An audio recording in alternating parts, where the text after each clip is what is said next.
तो concept mapping, इसके माध्यम से आपको वह सारे नंबर्स माइंड में सेट हो जाएंगे। इसके लिए मैंने एक पैटर्न चुना है। सबसे पहले नेचुरल नंबर, नेचुरल नंबर्स जो कि क्या होते हैं 1 2 3 4 5, इसको प्राकृत बोलते हैं। प्राकृत संख्या में 1 2 3 5 ये सभी क्या है, प्राकृत संख्या है। इसके बाद में हमने क्या बताया था, होल नंबर यानी पूर्ण संख्या। होल्स नंबर में क्या आते हैं, जीरो इंक्लूड हो जाता है, यानी जीरो जुड़ जाएगा इसमें।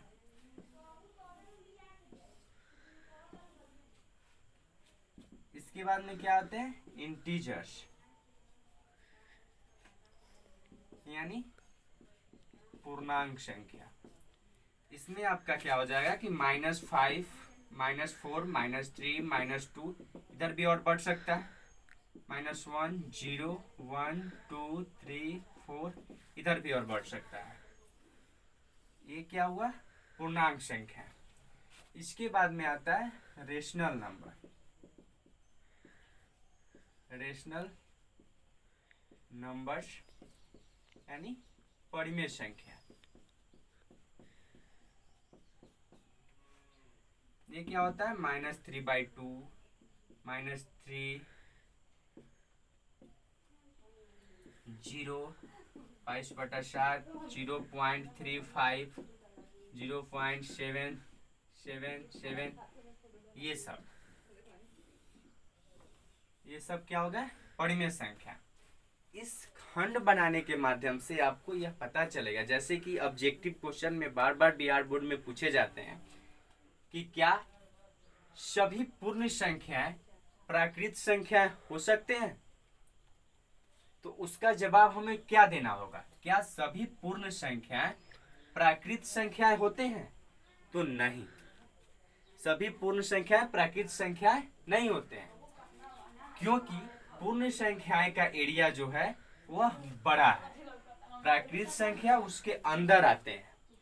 तो सभी प्राकृत संख्या पूर्ण संख्या है, लेकिन सभी पूर्ण संख्याएं प्राकृत संख्या नहीं है।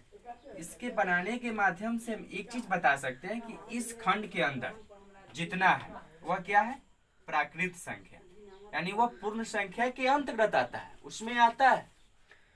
पूर्ण संख्या में अंदर आ गया प्राकृत संख्या, फिर पूर्णांक संख्या में पूर्ण संख्या और प्राकृत संख्या दोनों आ जाता है, फिर परिमेय संख्या में यह सब आ जाता है। यानी यह अगर परिमेय संख्या में अगर क्वेश्चन पूछे कि क्या सभी प्राकृत संख्या परिमेय संख्या होता है, यस होता है। क्या सभी पूर्ण संख्या परिमेय संख्या होता है, होता है। क्या सभी पूर्णांक संख्या परिमेय संख्या होता है, होता है।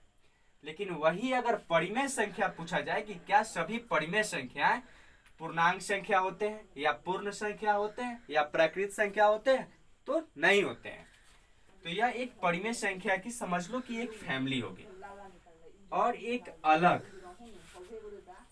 आपका हो जाता है अपरिमेय संख्या, जो इससे अलग है, यानी इरेशनल नंबर। इसमें क्या आता है, √2 √3 √5 √7 √6, ये सारे नंबर्स, और हो जाएंगे पाई।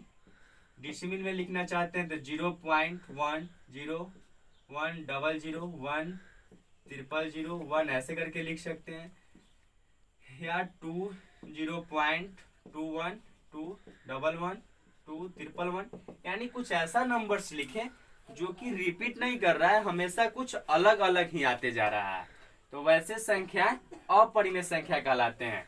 ऐसे इसको जैसे कि हम लोग दशमलव में जो बदलते हैं, यानी p/q के रूप में अगर कोई संख्या रहता है तो उसको अगर हम दशमलव में बदलते हैं या इसको डिसिमल में वैल्यू निकालते हैं, तो एक पहचानना होता है शांत और एक अशांत।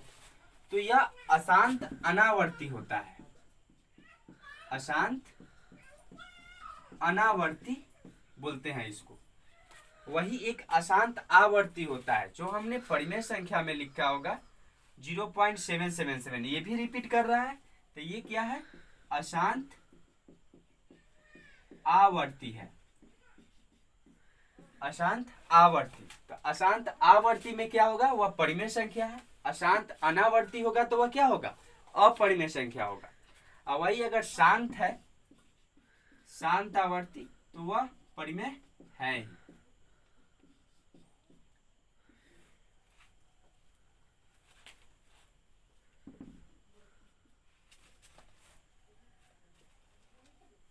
ठीक, आज का क्लास